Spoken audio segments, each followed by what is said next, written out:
के बाहर कहीं भी किसी को शोभा नहीं देती। ऐसी ऐसी टिप्पणियाँ, ऐसी ऐसी बातें वो जो बोलता है, मैं तो मानता हूँ कि उसके पूर्वजों को भी शर्म आती होगी कि ऐसा व्यक्ति ने उनके कुल में जन्म लिया होगा। राजस्थान की राजनीति में ऐसा अधर्मी व्यक्ति कभी किसी ने नहीं देखा। ये राजस्थान में पूरी जनता जानती है। सर, एसपी भी आप पे एसपी डीसीपी वो आरोप लगा डीएसपी आरोप लगा रहे हैं कि आपके यहाँ से पैसे गए थे। डीएसपी की क्या हिम्मत है मेरे पे आरोप लगाने की? वो खुद दलाल है, खुद वहाँ पर वसूली करता है, गुंडागर्दी करता है। वो तो राजस्थान की पुलिस के ऊपर एक धब्बा है। वो मैं तो कहता हूँ कि ऐसे डीएसपी की तुरंत जांच हो और उसकी कुंडली की भी जांच हो। उसने इतना अपराध कर रखा है, इतनी अवैध रूप से संपत्ति बना रखी है उसने इतना अधर्म कर रखा है। उस व्यक्ति की तो जांच होनी चाहिए। वो डीएसपी की हिम्मत क्या हुई मेरे पे आरोप लगाने की? वो आरोप लगाने वाला होता कौन है? उसको कुछ लगता है तो न्यायिक जांच करे उस चीज की। अगर उसको लगता है तो प्रमाणित करे उसकी। उसका काम है कानून की पालना करना और जो भी अपराधी हैं उनको कोर्ट के सामने पेश करना। वो तो कोर्ट तय करेगा कौन अपराधी कौन नहीं है। वो कौन होता है अपराधी करने वाला? नहीं, उसने कहा है कि जो पूछताछ हुई है जो आरोपियों से, हाँ, आरोपियों की बात की उन्होंने ये कहा है, उन्होंने ये कबूला है कि आपके यहाँ से पैसे आए थे, आपके ऑफिस के किसी कर्मचारी के यहाँ से पैसे आए। पुलिस की गवाही तो कोर्ट नहीं मानता। वो कहाँ का आदमी आ गया जो कहने वाला है? वो तो कुछ भी कवा लेगा। यही तो सब हो रहा है वहां पर, इसीलिए तो हम सब ये कर रहे हैं। कोई घटना कहाँ होती है उसको किससे साथ कनेक्ट कर दिया जाता है। इतनी बड़ी घटना मैं आपसे पूछना चाहता हूँ कि एक हॉस्पिटल के अंदर अपराधी आते हैं, सरेआम गोलियां चलाते हैं, गैंगवार होता है वहां पर, निर्दोष माताओं को गोली लगती है पैर में। वो तो शुक्र मानो उनको पैर में गोली लगी, ये तो भगवान की कृपा रही। अगर वही गोली उनको कहीं ऐसी जगह लग जाती और उसके कारण कहीं अनहोनी हो जाती तो ये राजस्थान की सरकार क्या जवाब देती? राजस्थान की जनता को क्या जवाब देती?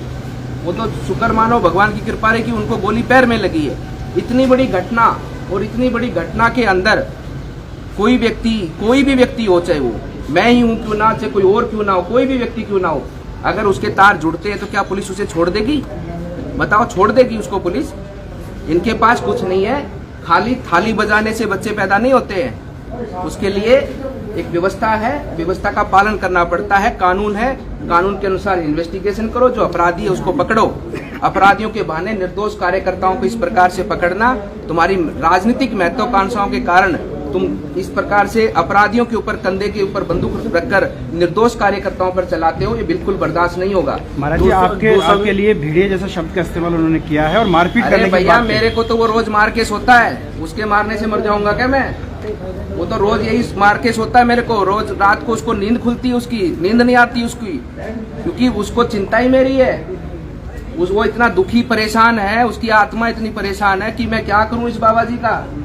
लेकिन उसके कहने से कुछ नहीं होने वाला। ये राजस्थान की जनता जल्दी न्याय करेगी और ऐसे लोगों को, ये ऐसे अधर्मी लोगों को, ऐसे पापी लोगों को, मैं तो इतना ही कहना चाहता हूँ, ऐसे पापी लोगों को तो भगवान भी अगला जन्म नहीं देगा। इनको अगला जन्म ही नहीं मिलेगा। ये मैं बता रहा हूँ आपको। इतने पाप कर दिए इन लोगों ने, इनका पापों का घड़ा इतना भर चुका है कि हमारे सनातन धर्म में परंपरा है कि पूर्व जन्म होता है, आगे भविष्य में जन्म होता है। लेकिन मैं कहता हूँ कि इन अपराधियों का, इन पापियों का आगे भविष्य में जन्म ही नहीं होने वाला। इतने अपराध इन लोगों ने कर दिए। महाराज जी, आखिरी सवाल है। विधायक जोरीलाल मीणा का जो बेटा है, अरे ये सब लोग यही काम कर रहे हैं, पूरी सरकार यही काम कर रही है। पुलिस बेचारी करे क्या? ये जो डीएसपी है, इस डीएसपी को पूछो, इसकी कॉल डिटेल निकालो।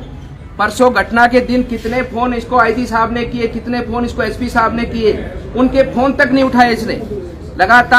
लगातार इस विधायक के फोन पर कॉन्फ्रेंस में संपर्क में था, इसके कान में ब्लूटूथ लगा हुआ था और फोन विधायक के लगातार चालू था, उनका फोन नहीं उठाया।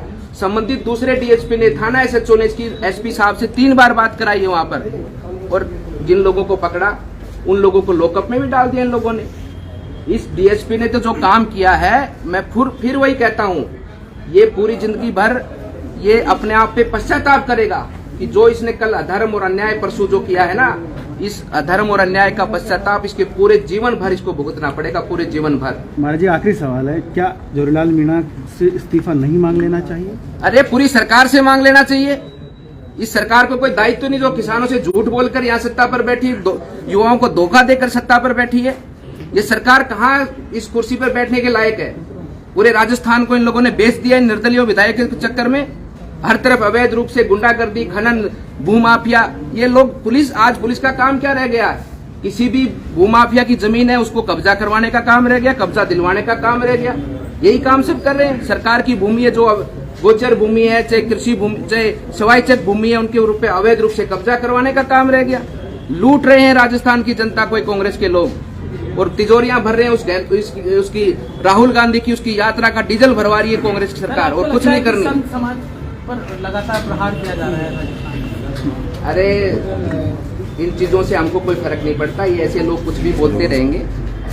ऐसी कोई बात रहेगी तो संत समाज सब चीजों को देख रहा है। मेरे को लगातार पहले भी इसके बोलने पर कई बार फोन आए और उन्होंने कहा कि आप बताइए हमारे को कोई आदेश हो तो। मैंने कहा क्यों इस ऐसे इंसान को क्यों खामखा में आपको इसको महत्व देना है, इसका इलाज समय पे हो जाएगा। अब तो क्या करें, ये व्यवस्था है, विधायक बन गया वो गलती से, भुगतना पड़ेगा, झेलना पड़ेगा। लेकिन आगे आने वाले समय पर उसकी कोई पीढ़ियां क्या, उसके आगे 10 पीढ़ियां हो जाएंगी तो भी उसका वंश का कोई विधायक नहीं बन पाएगा वहां से। तो आरोप साबित करो ना भाई, उसके कहने से क्या मतलब है। तू कुछ भी बोल दे, तू विधायक का, तू तो मैं कहना नहीं चाहता वो इस प्रकार का चमचा, उसका थूका हुआ चाटता है वो। अरे महाराज जी, आप समझ में आई बात? आप कह रहे हो वो बनेंगे नहीं। उसका कहने से क्या मतलब है। अगर ऐसी बात है तो तू पेश करना उस चीज को, तथ्य पेश करना। अपराध की घटना से आप लिंक कैसे कर दोगे किसी चीज को, उसके लिए तथ्य चाहिए भाई। तेरे कहने से हो जाएगा कुछ? तू तो रोज मेरे को फांसी चढ़ा देगा, चढ़ जाऊंगा फांसी में।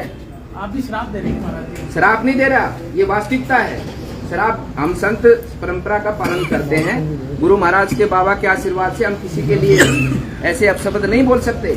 लेकिन एक बात जरूर बोलता हूँ कि इन लोगों को शराब देने की जरूरत ही नहीं है। इनके कर्म इतने खराब हो चुके हैं कि भगवान देख रहा है, इनको नहीं मिलना पुनर्जन्म। और हमने तो परसों भी यही कहा था कि सबको मोक्ष की प्राप्ति होगी, जो लेना चाहे या ना लेना चाहे उसको भी हम मोक्ष की कामना कराएंगे। मोक्ष की कामना के बाद में दोबारा जन्म नहीं मिलता। महाराज जी, मारने पीटने की धमकी देना एक विधायक द्वारा, आप सांसद अरे यार उसका क्या, वो तो रोज बोल रहा है ना, मार के सोता है मेरे को। उसको नींद तो कहाँ आती है। मेरा डर, मेरा जो रूप है उसको रात को दिखता है। उसके परिवार वालों से पूछो, रात को एकदम से आंख से उठ के देखता हूँ, बाबा जी आ गया, बाबा जी आ गया। ऐसे बहुत डरा हुआ है वो, बहुत ही कमजोर दिल का आदमी है। और वो कभी ना कभी, मैं तो मानता हूँ कि कभी मैं उसके सामने आ गया तो कभी उसका हार्ट फेल ना हो जाए, मेरे पे दोष ना लग जाए, बस ये बात। महाराज साहब, जल जीवन मिशन को लेकर आप अलवर में लगातार सवाल उठा रहे हैं, किस तरह की खामियां हैं? क्या घटिया पाइप का इस्तेमाल हुआ है, क्या हुआ है? बहुत बड़ा भ्रष्टाचार, उसका पर्दाफाश में करूंगा। बहुत बड़ा भ्रष्टाचार जल जीवन मिशन में राजस्थान सरकार कर रही है। पाइप, जो प्लास्टिक की पाइप है, उसके अंदर इतनी लो क्वालिटी की लगाई जा रही। मैं तो लोगों से ये भी कहना चाहता हूँ कि उस पाइप के जो द्वारा पानी आएगा वो जहरीला पानी, प्लास्टिक की पॉलीथीन, जो केमिकल के ड्रम आते हैं उनको गलाकर दोबारा से उस पाइप के अंदर बनाया जा रहा है। कल को वो केमिकल युक्त ड्रम का जो लिक्विड है उस पाइप के साथ, पानी के साथ मिलकर जनता के गले में जाएगा, उनके पेट में जाएगा। कितना बड़ा नुकसान होगा। बहुत ज्यादा व्यापक रूप से भ्रष्टाचार बोरिंग करने में भी, पाइपलाइन में भी और टंकी बनाने में भी बहुत व्यापक रूप से हो रहा है। उसकी जांच होगा तो ये सारी की सारी सरकार कटघरे में खड़ी होगी। ठीक है।